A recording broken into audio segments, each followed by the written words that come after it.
I was just having a conversation yesterday with one of my colleagues, and he came to me and said, "Hey, Martin, I'm really, really excited about what we are actually doing here because, back in the days, I was actually a very active participant in DeFi, and I deposited my funds into a DeFi protocol that happened to have been hacked at some point. And this was a terrible experience. I lost everything that I had in a blink of an eye, right? And I couldn't do anything about it. And I do not trust DeFi because of that anymore. I do not actively participate anymore. So it hurts the space, right? When such events happen, when we do have hacks. And that's what we are trying to fix for the users of our blockchain.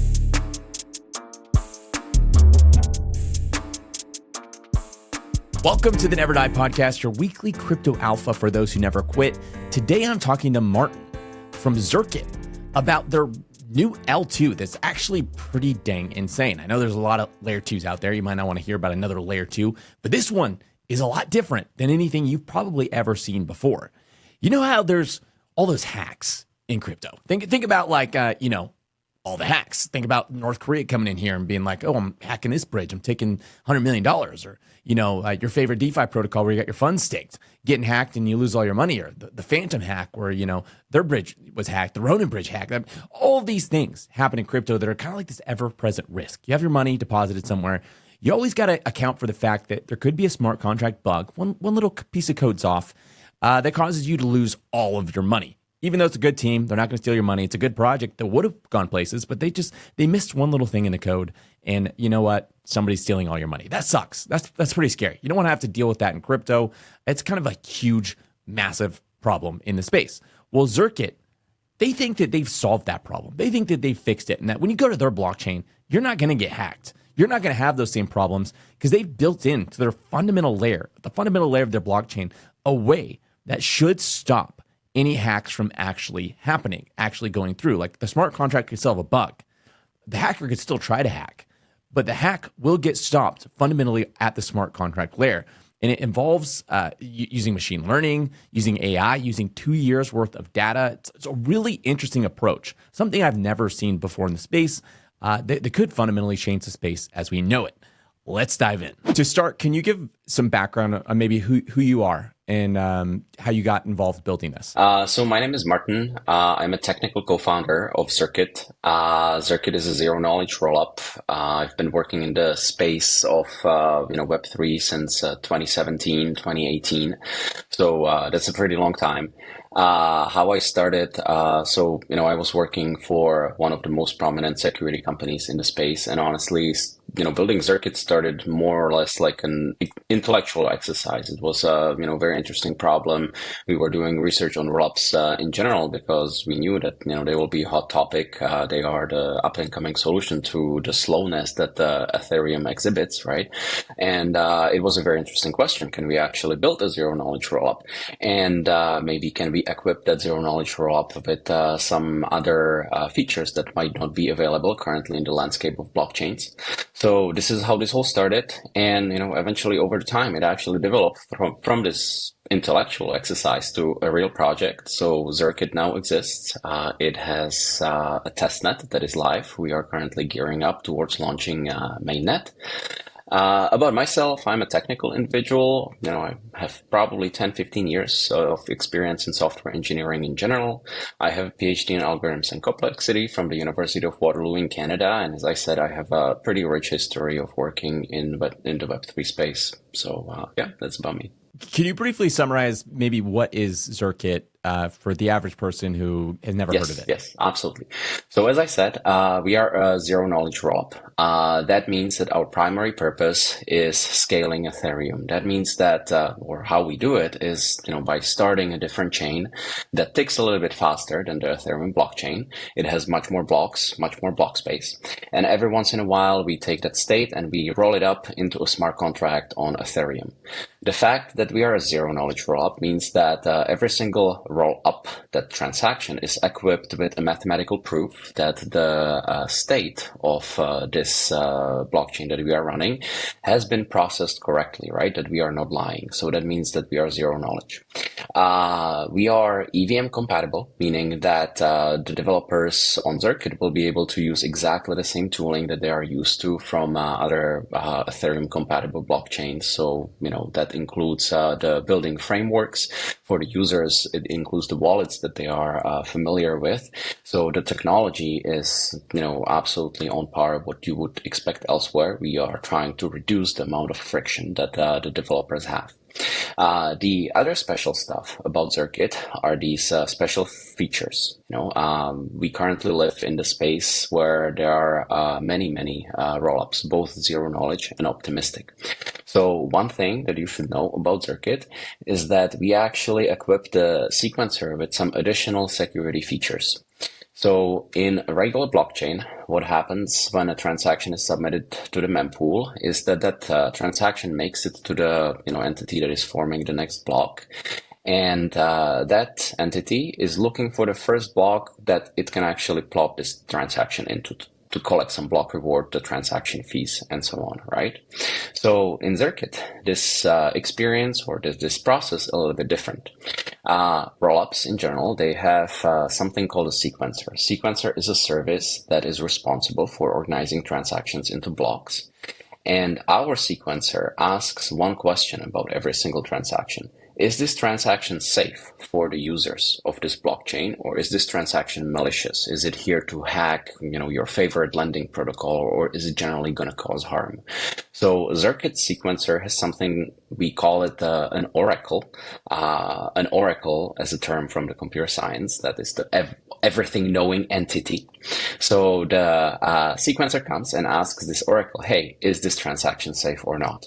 And if the answer is no, the transaction is not safe, then instead of including it into the next block, it actually puts it into quarantine, and the transaction doesn't make it into the block. So it actively prevents hacks before they can actually happen. So this is really good, because what I was gonna ask next was like what differentiates Zircuit from something like Arbitrum, it's from something like ZK Sync or something like Scroll or like other ZK rollups.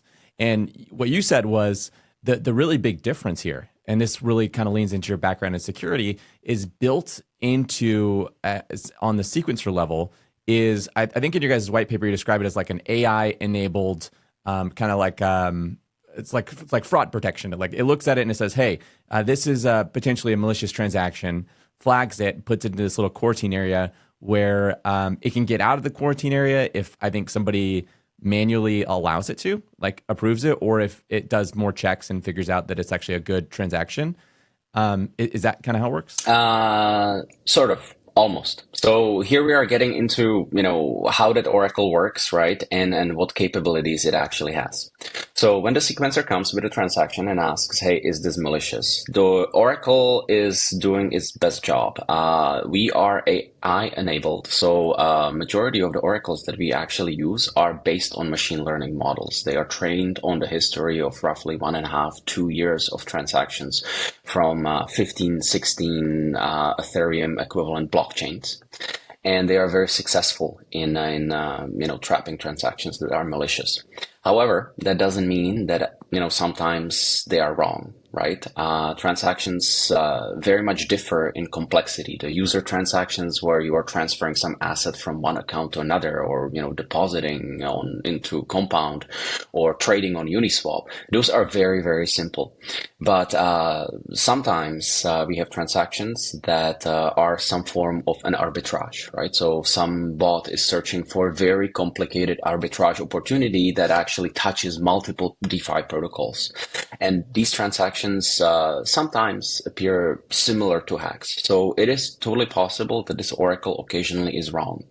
The accuracy that we currently have is roughly 99.5%. But for those, 0.5% of transactions that might be falsely accused of being hacks, we actually require some additional mechanisms so that these transactions can actually exit the quarantine, right? We are not here to break anybody's account or censor, for the lack of better terms. So therefore, we define some conditions that essentially signify that the transaction that currently resides in the quarantine is no longer harmful. And it can be no longer harmful because it was never harmful in the first place, right? That is when our oracle is wrong. Or it can be no longer harmful because it cannot execute that hack that it was, about to execute in the first place, right? For example, the protocol that was being targeted got paused. Such a transaction suddenly starts failing, and it will be absolutely safe for inclusion in the blockchain. Right. So this is the subsequent step. Once we quarantine the transaction, we are able to put additional scrutiny on it, which can have many forms, including expert overrides and automated checks. And as soon as we are absolutely convinced that this transaction is actually at this very moment already benign and can be included in the next block, then we can release it and we can let it through.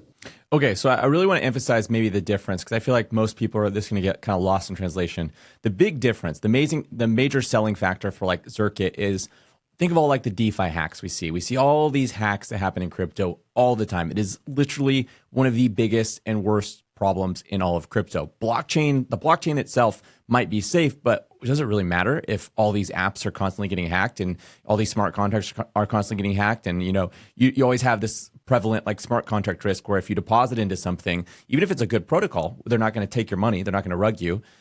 It's built seemingly well. You could always have this like bug in the smart contract and then all your funds are lost. And that's a huge issue in crypto. And you guys are trying to tackle maybe one of the biggest issues in all of crypto by saying, hey, on like built into this blockchain, like built into like on the fundamental layer, on the foundational layer, we have this tool that's able to like look through all the transactions and identify with 99.5% accuracy the ones that are malicious. And we stop those hacks from ever happening in the first place. That's kind of the big deal when it comes to Zircuit. Would you say? Yes, that is absolutely the big deal when it comes to Zircuit. It's actually great. I was just having a conversation yesterday with one of my colleagues, and he came to me and said, "Hey, Martin, I'm really, really excited about what we are actually doing here because back in the days, I was actually a very active participant in DeFi, and I deposited my funds into a DeFi protocol that happened to have been hacked at some point, and this was a terrible experience. I lost everything that I had." In a blink of an eye, right? And I couldn't do anything about it.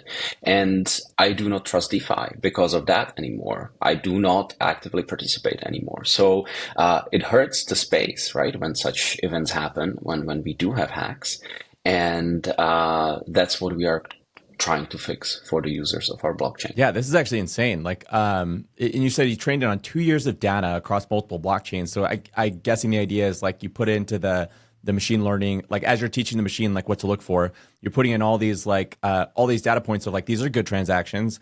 And these were the ones that were hacks. These are the bad ones. And so it's just like learning what to recognize and like you said, tagging it, putting it into quarantine. And there are ways that if it's a good transaction, it can get back in, right? It's not going to get censored. But it does make it overall safer for developers who maybe, like you have so many of these good teams. They're actually good developers. They're doing good things. And there's always got to be like this fear of like, hey, I could do everything right and I just miss like one little tiny thing and my protocol gets hacked and maybe I go to jail, maybe I get sued, like who knows what happens. That's scary. And so, a lot of people use battle-tested code and do as much as they can to stop this from happening. But you guys provide this whole other safety net on the foundational layer. I think maybe it's one of the most killer selling factors when it comes to attracting devs to build on Zircuit is like, hey, come to the place where like, even if you mess up, you at least have this other safety layer to keep you safe. Yes, that is absolutely correct.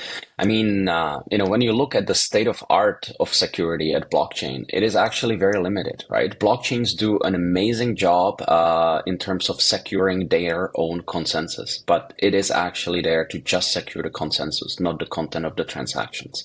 Everything that revolves or ensures security on blockchain as we currently stand is pretty much security audits and the best practices that the engineering teams, may or may not follow, right? But everything that I've just mentioned that happens before the protocols get deployed, if something gets missed, if the best practices are not followed, if the code is not properly tested, if the auditors unfortunately make an oversight and actually do not catch a problem or a defect that is present in the code, it gets deployed with that code. And let me tell you, if there is a defect, an attack vector is possible for your code and project, it eventually will be exploited, because the entire internet is watching, right? The entire internet of dark web and hackers and black hats, they are actually searching for these vulnerabilities and they want to exploit them. So eventually it will be discovered, and that is sad. So we are, exactly as you are saying, trying to provide this additional layer of security for every single user that exists on Zircuit. I think a really cool side effect is, I always think about this, like, when you have hacks so prevalent in crypto, these teams become really well funded, and it incentivizes more and more hackers, right? Like, the more hacks you have, the more and more you're going to have, because it becomes this like very tempting thing that they know they can get at. Where think of like 51% attacks. Like, since like the early days of crypto, we haven't seen anything like that. Like, people just stopped doing it because not that there's probably chains that like it's theoretically possible, but they just know it's not worth it, right? Like, it's just because nobody's been doing it, nobody's been successful at it. They're not like incentivized to do it. So you guys create this really strong incentive mechanism of like, because nobody has been hacking on Zircuit or able to hack like these smart contracts, less people, they're going to look elsewhere. They're going to look, okay, well, we're not going to just go to Zircuit's too hard. Like, even if we get through and we hack the smart contract, then like it could get flagged. Like, this sucks. This isn't worth our time. We're going to go spend time elsewhere. So then that creates this almost like extra moat, even beyond that, where it's just like people won't even try at that level, because even if they're successful, they're probably just going to get caught anyway. And so I don't know. Do you understand what I'm saying? Like, if imagine that crypto wide, like all these hackers and these organizations that are doing this will be so much less funded. And then because there's so many less of them, like, you inherently get exponentially less hacks. Yes. That makes sense? Yes, it absolutely makes sense. And you're absolutely correct.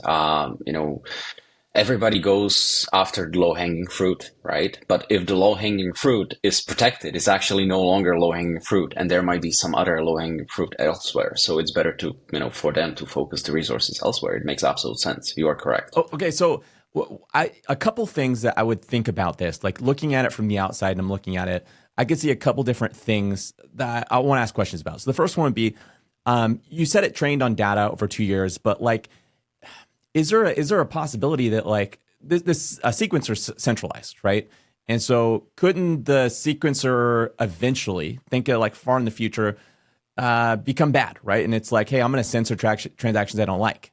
Think of like the government getting control of something like that and being like, hey, these are the approved transactions, these are the not ones, and if you do the not approved ones, you get censored and quarantined. How do you guys protect against that, or like, what's your thoughts about that? So I admit that this is absolutely possible, right? When you think about that, yes, it is an option, but we believe that that option is not inherently terrible. What just needs to be present is the option for the users of the network to exit with their funds, right? If they are no longer happy with the functionality of the chain, if the chain behaves in a way that, they do not subscribe to philosophically, it's absolutely fine. They can go and they can use a different chain. So as long as there is something that we technically call an escape hatch, where the user can take their funds and can say, okay, even, the sequencer disagrees at this moment, I'm just going to make this trustless exit from the chain, they're fine to do that.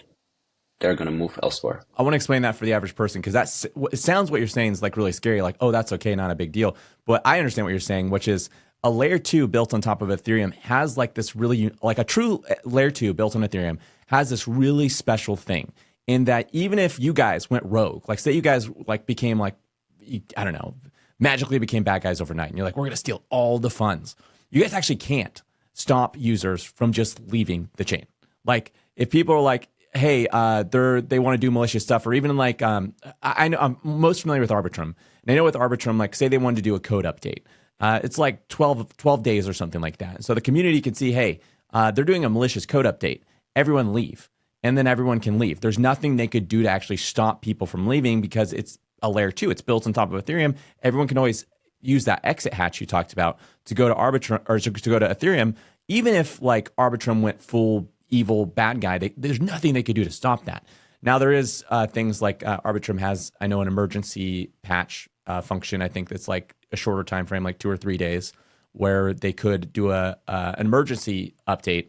And maybe that could be a little bit more risky. But so going back to Circuit, what you're saying is like, yeah. So say the sequencer went bad and it started flagging all these transactions. Cool. You just don't use Circuit and you just leave and go to Ethereum. Nobody's gonna be able to stop you from doing that. And so that's why that like, even though that is a risk, if it happens, it just destroys the chain. And like the government's like, we control Circuit, nobody can stop us now. And then everyone's like, we're going somewhere else. And then they're like, oh dang it, this sucks. Yes, that's absolutely correct. Okay, cool. Man, that like answers a lot of the questions I had after that, which was just really going to the sequencer and how that works. Do you guys have any vision of eventually maybe doing a decentralized sequencer, or like have you done any research into that? Yes, absolutely. So for us at this moment, the important finding or learning is that it is absolutely possible to decentralize our technology, right? But we are not going to do it right now. Imagine that you kind of wanted to develop something similar on a chain that is completely decentralized, such as Ethereum.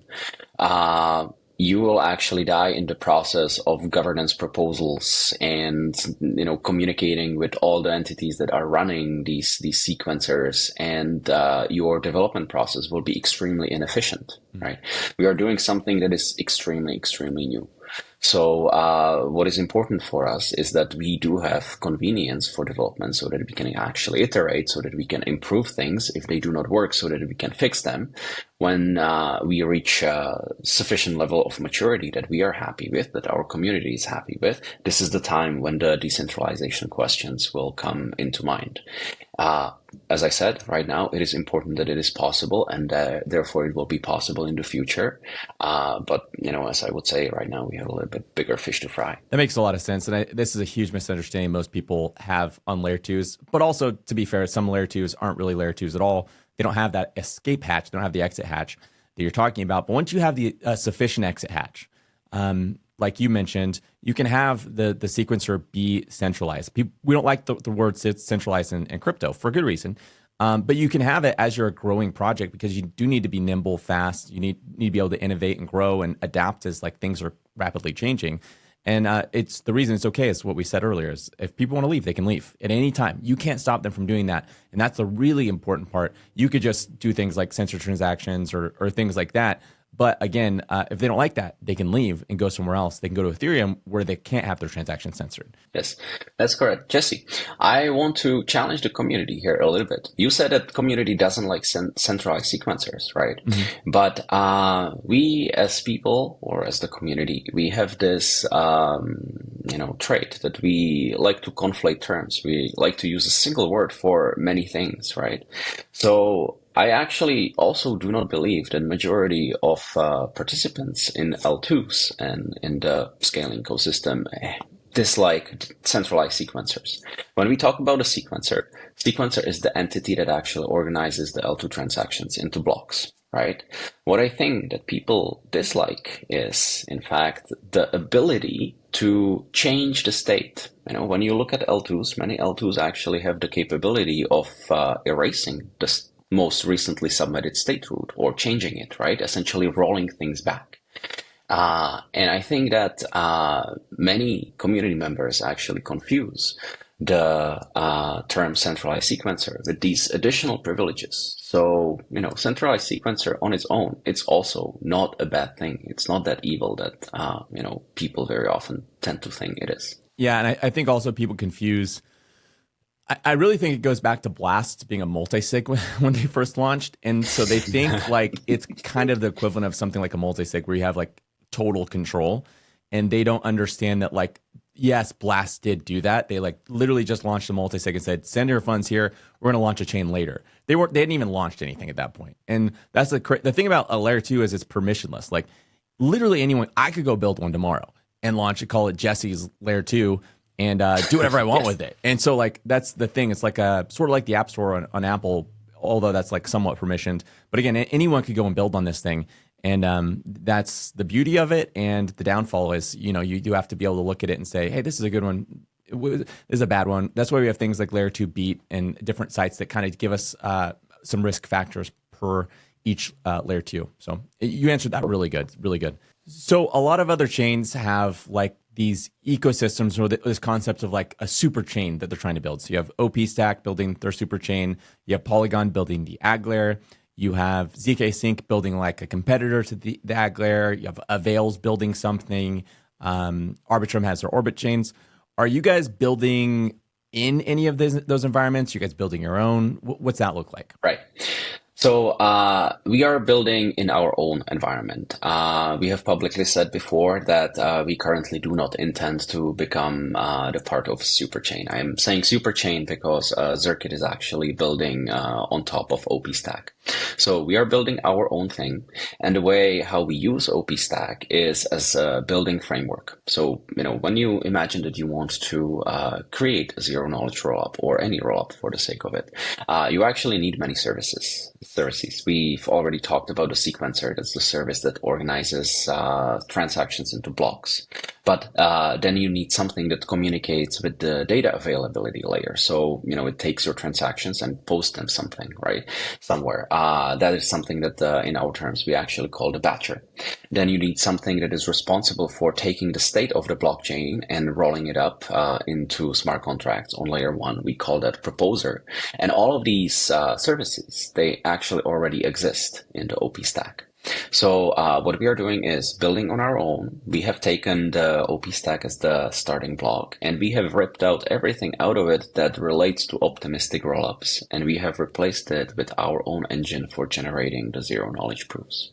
Okay, so I just want to wrap this up. I want to summarize what Zircuit is. Zircuit, the really cool thing about everyone knows what layer 2s is at this point.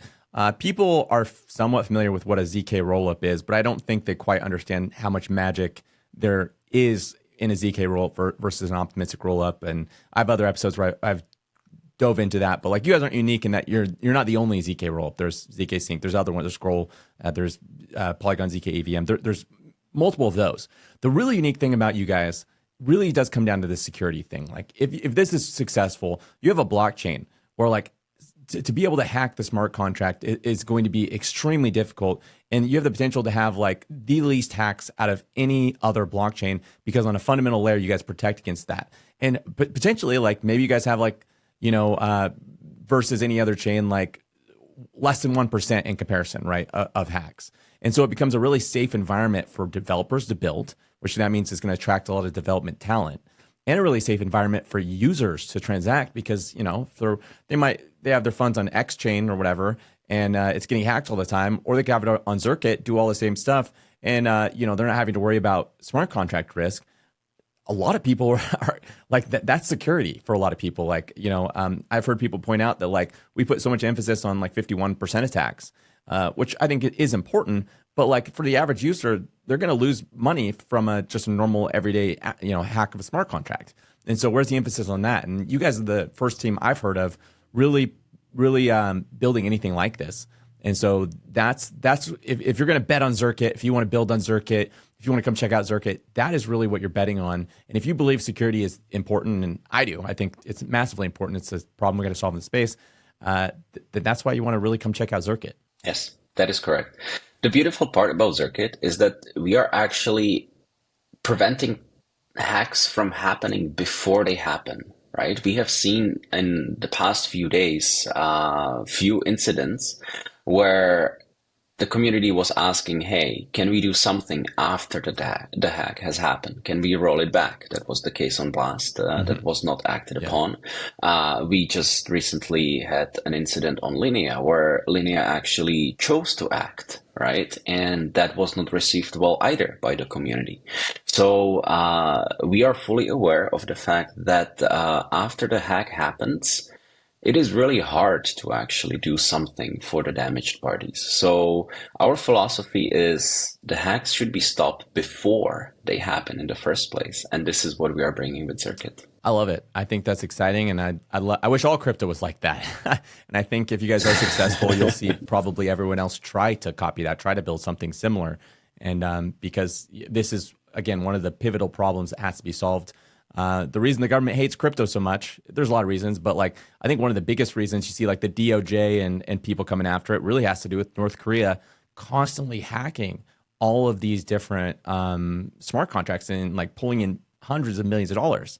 That has to stop. Like if it doesn't stop, like the government will come full force after crypto with everything they got, because it's like that's like a national security thing, and it's too good of a narrative for them to spread. Like, oh yeah, they're giving money to North Korea, we got to stop this. And Zircuit feels like the first really like massive leap forward when it comes to stopping that and fixing that. So you said you're on testnet. When you guys launching?